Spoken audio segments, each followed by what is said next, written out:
ஜம்முன்னு ஆளுக்கு ஒரு குண்டாவை தூக்கிட்டு கூறுக்கறி வாங்க கிளம்பியாச்சு. வேற ஒன்றும் இல்லை, ஊர்ல மறுத்தழுக போட்டாங்க இல்லையா, அதுக்கு ஒரு ஆடு வெட்டினாங்க. ஒரு ஆடு ஊருக்கெல்லாம் பத்தாதுன்னு சொல்லிட்டு இன்னொரு கேடா வாங்கி அறுத்து அதை சரி பங்கா பகிர்ந்து ஊர் மக்கள் எல்லாருக்கும் பிரிச்சு கொடுத்துருவாங்க. பாக்குற உங்களுக்குலாம் இது எப்படி இருக்குமோ எனக்கு தெரியல, வித்தியாசமா இருக்கலாம். பட் இது எல்லாமே வருஷத்துக்கு ஒரு தடவை தான் வரும். அதுக்கப்புறம் நம்ம நினைச்சாலும் கிடைக்காது. அங்க போய் லைன்ல நின்று நம்ம பேர் கூப்பிடுறப்ப வாங்குறதெல்லாம் ஒரு மாதிரி ஜாலியா இருக்கும். மட்டனோட அந்த பீஸ் மட்டும் தான் பகிர்ந்து எல்லாருக்கும் சரிபாதியா தருவாங்க. மத்தபடி ஆடோட ரத்தம், குடல், தலை அதெல்லாம் யார் யாருக்கு விருப்பமோ அவங்க வாங்கிக்கலாம். எங்க அப்பா வந்து குடல் வாங்கியிருந்தாங்க.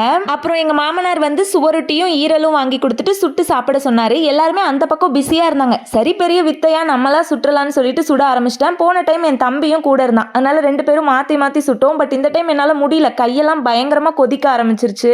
எப்படியோ பக்கத்துல இருந்த குட்டி குட்டி பசங்க எல்லாம் வந்து ஹெல்ப் பண்ணானுங்க. ஃபைனலா ரெண்டையும் சுட்டு சுவரொட்டியை நானும் ஈரல பசங்களும் சாப்பிட்டாச்சு. அதுக்கப்புறம் எங்க அம்மா சூப்பரா சுட சுட குடல் குழம்பும் முருங்கைக்கீரையும் வச்சு கொடுத்தாங்க. சூப்பரா சாப்பிட்டு டேவை முடிச்சாச்சு.